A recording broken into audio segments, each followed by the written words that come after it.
has a wrestler who they feel isn't necessarily ready for D1 yet, they'll send him to one of these lower levels to get some seasoning. Yeah, that connection and having connections with JUCO programs, NAIA programs, D2 programs is super beneficial because especially with nowadays the landscape of college wrestling, your roster spots are limited. So sometimes you can't get everybody that you want in the room at the same time. Aidan Schlett matching up with Jordan Warren at 184.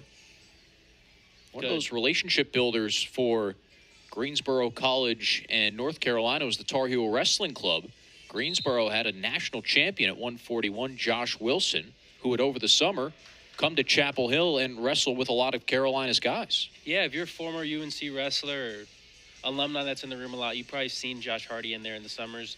Brings over a lot of the good Greensboro wrestlers, and they'll compete with their RTC and, you know, be a little collaborative effort where we're all getting better in the summers.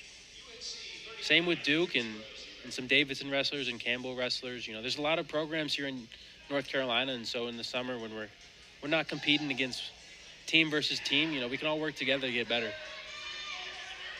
Davidson head coach Nate Carr Jr. was very focused on building up their RTC over the summer.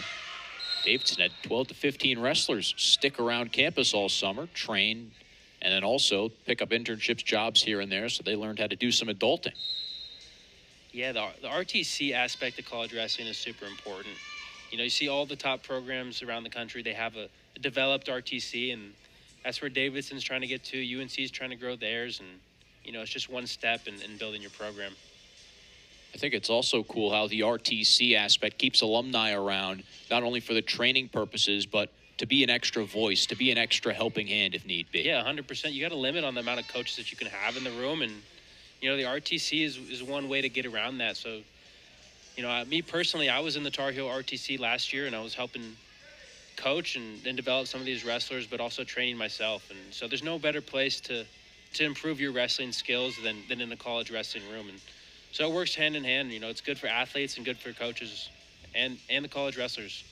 Seen Tyler Eichens around here a little bit, former Tar Heel wrestler, also Stanford wrestler. Yeah, they got Tyler Eichens in there, Chris Foca, Shannon Hanna. You know, the Tar Heel RTC is getting better, and Rob Cole's definitely doing his best to bring in more guys and higher level competition to just add that competition factor into the room where, you know, you've got kids that have All-American once, twice, or 3 times, and, you know, they get to go against and wrestle live goes against the current athletes, and, you know, that definitely helps them and gives them a little bit of experience or confidence as well, just going against the top level of competition. You get thrown into the fire, but the only people watching are the coaches. Good top work here by Schlett. 2-on-1 tilt directly into a leg in. That's good transition wrestling by Schlett.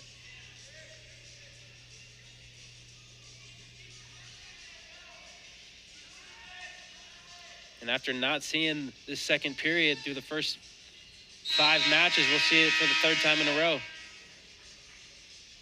Still have yet to see the 3rd period in this duel. Jordan Warren, freshman from Clayton, North Carolina, doing his best to hold on.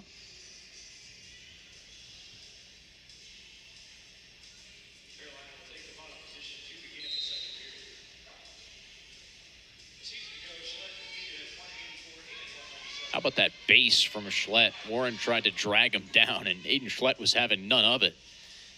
Yeah, it was a good strong base and by Schlett. Warren tried a little back trip attempt on Schlett, but did a good job of sinking his hips, and now we got a cradle attempt right into a pin.